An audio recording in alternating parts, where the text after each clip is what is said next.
পৃথিবী খুব কমই কোনো পুরুষকে জিজ্ঞেস করে, তুমি সত্যিই কেমন আছো?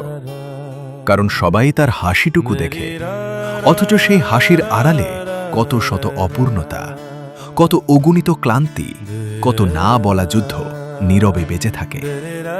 সেটা খুব কম মানুষই বুঝতে চায়। একজন পুরুষের জীবনটা যেন একটি প্রদীপের মতো। সে নিজে ধীরে ধীরে পুড়ে যায়, কিন্তু চারপাশের মানুষগুলোর জীবনটাকে আলোকিত রাখার চেষ্টা কখনো থামায় না। নিজের স্বপ্ন, নিজের ইচ্ছে, নিজের না পাওয়াগুলো একদিন নিঃশব্দেই সরিয়ে রাখে। কারণ তার কাছে প্রিয় মানুষগুলোর হাসি হয়ে ওঠে সবচেয়ে বড় সান্ত্বনা। তারও ক্লান্ত লাগে, তারও ইচ্ছে করে কোনো এক সন্ধ্যায় সমস্ত দায়িত্ব নামিয়ে রেখে নিশ্চিন্তে একটু শ্বাস নিতে। কেউ তার কাঁধে হাত রেখে বলুক, আজ আর কিছু ভাবো না, এবার একটু নিজের জন্য বাঁচো। কিন্তু সেই কথাটা খুব কম পুরুষই শুনতে পায়। পুরুষের ভালোবাসা খুব কমই শব্দে প্রকাশ পায়। সে ভালোবাসি কম বলে কিন্তু রাত জেগে অপেক্ষা করে। সে কবিতা লিখতে পারে না, কিন্তু নিজের পুরো জীবনটাই প্রিয় মানুষগুলোর জন্য এক নীরব কবিতা হয়ে বাঁচে। সে ফুল হাতে দাঁড়ায় না সবসময়, কিন্তু ঝড় এলে সবার আগে ঢাল হয়ে দাঁড়ায়। সব পুরুষ শক্ত নয়। অনেক পুরুষ শুধু নিজের ভেঙে পড়ার অধিকারটুকু হারিয়ে ফেলেছে। তাদেরও কান্না পায়, বুক ভেঙে যায়, স্বপ্ন ভেঙে যায়। তবু তারা চোখের জলকে নীরবতার আড়ালে লুকিয়ে রাখে, কারণ তারা জানে তাদের ভাঙনের শব্দ অনেক সময় একটি পরিবারের সাহস ভেঙে দিতে পারে।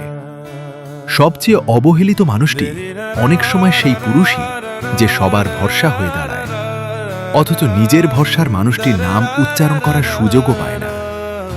যে সবার চোখের জল মুছে দেয়, অথচ নিজের অশ্রু সাক্ষী হয় শুধু গভীর রাত আর নিঃশব্দ বালিশ। তাই কোনো পুরুষকে তার কঠিন মুখ দেখে বিচার করো না।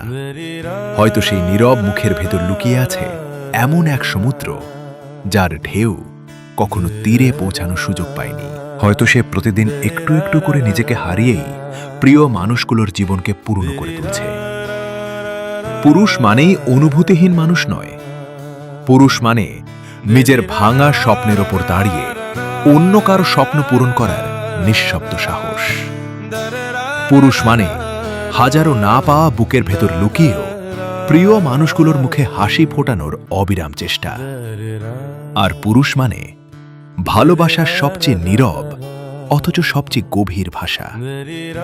কারণ একজন সত্যিকারের পুরুষের পরিচয় তার কণ্ঠের দৃঢ়তায় নয়, তার নীরব ত্যাগে, তার চোখের কঠোরতায় নয়, তার অদেখা অশ্রুতে, আর তার শক্তিতে নয়, হাজারবার ভেঙেও প্রিয় মানুষগুলোর মুখে হাসি ফোটানোর জন্য আবার নতুন করে দাঁড়িয়ে যাওয়ার অদম্য সাহসে।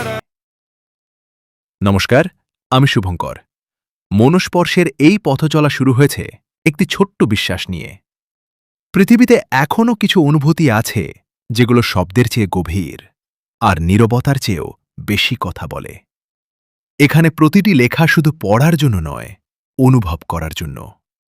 জীবনের না বলা গল্প, ভালোবাসার নিঃশব্দ ভাষা, সম্পর্কের গভীরতা আর মানুষের হৃদয়ে জমে থাকা অপ্রকাশিত অনুভূতিগুলোকে শব্দে সাজানোর একটি আন্তরিক চেষ্টা, এই মনস্পর্শ।